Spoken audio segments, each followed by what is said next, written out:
여러분 안녕하십니까? 말씀으로 하루를 여는 천수답의 새벽 묵상. 오늘은 끝까지 하나님께 구하는 어려움이라는 제목으로 역대하 16장을 함께 묵상하겠습니다. 15장 14절에 다만 산당은 없애지 아니하니라 그러나 아사의 마음이 일평생 여호와 앞에 온전하였다라는 기록이 있습니다. 하지만 이 기록에 비해 아사의 마지막 기록은 아쉬움과 실망이 되는 기록입니다. 16장 12절에 아사가 왕이 된 지 39년에 그의 발에 병이 들어 매우 위독하였으나 병이 있을 때에 그가 여호와께 구하지 아니하고 의원들에게 구하였더라. 구스와의 전쟁에서 아사는 전적으로 하나님을 의지했고 병력의 열세에도 불구하고 하나님의 도우심으로 완성을 거둘 수 있었습니다. 내친 김에 아사는 영적 부흥과 함께 국가적 개혁을 시도하여 나라 안의 모든 우상들을 타파하는 혁혁한 결실을 내는 매우 보기 드문 개혁적 지도자가 되었지요.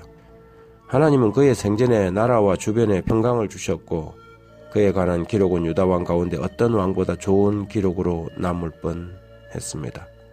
그러나 그의 통치 중간에 기록은 아쉬움을 더해주는데 그것은 이스라엘 왕 바아사가 유다를 침략하여 이스라엘 백성들이 유다로 넘어가는 일을 막기 위해 국경지역에 라마를 건축한 것입니다. 이때 아사는 구스와의 전쟁 때와 같이 하나님을 의지하지 못하고 인간을 의지하는 실수를 범하고 말았습니다.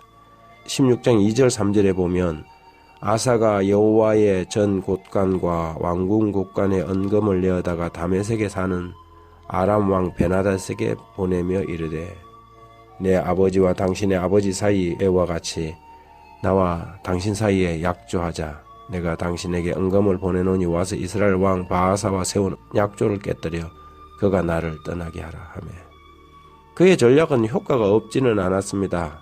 바아사는 베나닷의 공격으로 라마성 건축을 포기할 수밖에 없었지요. 이 기회를 봐서 아사는 라마의 건축 자재들을 가져와 게바와 미스바를 건축하는 결과를 얻었습니다. 하지만 그는 작은 것을 얻고 큰 것을 잃어버렸습니다. 인간에 대한 신뢰는 하나님에 대한 불신으로 이어졌고 결국 선지자의 호된 경고를 받아야만 했습니다.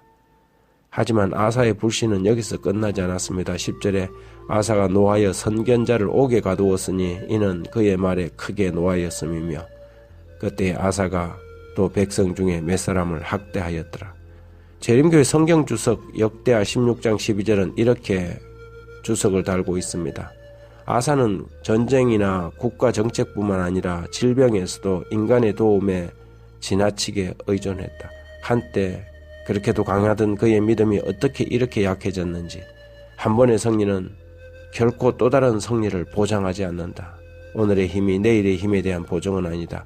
세라를 크게 이길 때에는 아사의 믿음이 강했고 행동이 막강했다. 그러나 그런 힘을 소유한 자들은 원수의 주요 관역이 된다. 그 힘과 용기가 자라나는 대신에 아사는 퇴보하여 생애의 말년에 병들고 낙심하여 비참한 가운데 하나님을 믿지도 않고 사람의 도움도 받지 못하면서 보냈다. 한때 믿음이 강했던 사람들이 세상의 저작거리를 배회하며 과거를 잊고 불신한 상태로 살아가는 경우를 흔히 봅니다. 신앙과 경건의 삶은 저절로 얻어지는 것이 아닙니다. 성령께서 우리의 나태와 무지를 대신해서 우리에게 자동으로 하나님께 충성하고 신뢰심을 가지도록 우리를 이끌어가지도 않습니다. 신앙은 끊임없는 싸움이요 선택입니다. 어제의 믿음이 오늘을 살아가는 데 도움이 되지 않습니다. 오늘을 위한 오늘의 신앙과 오늘의 굴복이 필요하지요. 그래서 바울은 자신이 날마다 죽노라며 자신의 신앙의 원칙을 공표하였습니다. 마지막까지 하나님만 바라보고 그분을 의지하는 신앙의 복은 얼마나 아름답고 위대한 유산인지요. 그의 자녀들이 그 부모 세대가 눈 감는 순간까지 하나님을 의지하고 바라보는 것을 쳐다볼 때 그들의 마음은 얼마나 흥분되고 감격될까요? 그러니 시편 기자의 기도는 노년의 신앙을 이어가는 사람들에게 얼마나 중요하고 의미가 있는 기록인지 모릅니다. 시편 71편 18절에 하나님이여 내가 늙어 백수가 될 때라도 나를 버리지 마시며 내가 주의 힘을 후대에 전하고 주의 능을 장래 모든 사람에게 전하기까지 나를 버리지 마소서. 하나님 아버지, 어제 우리에게 필요한 믿음을 주신 것처럼 오늘에 필요한 영적 양식을 주십시오. 매일매일이 하나님을 의지하며 주님께만 구하는 온전한 믿음이 되게 해주시고 하나님만이 우리의 유일한 피난처가 되어 주옵소서. 늙어서도 주님을 바라보며 백수의 신앙인으로 살아가게 해주십시오. 이 변치 않는 믿음을 끝까지 지켜가게 일평생의 신앙이 최후의 신앙이 되도록 도와주시기를 예수님 이름으로 기도드립니다.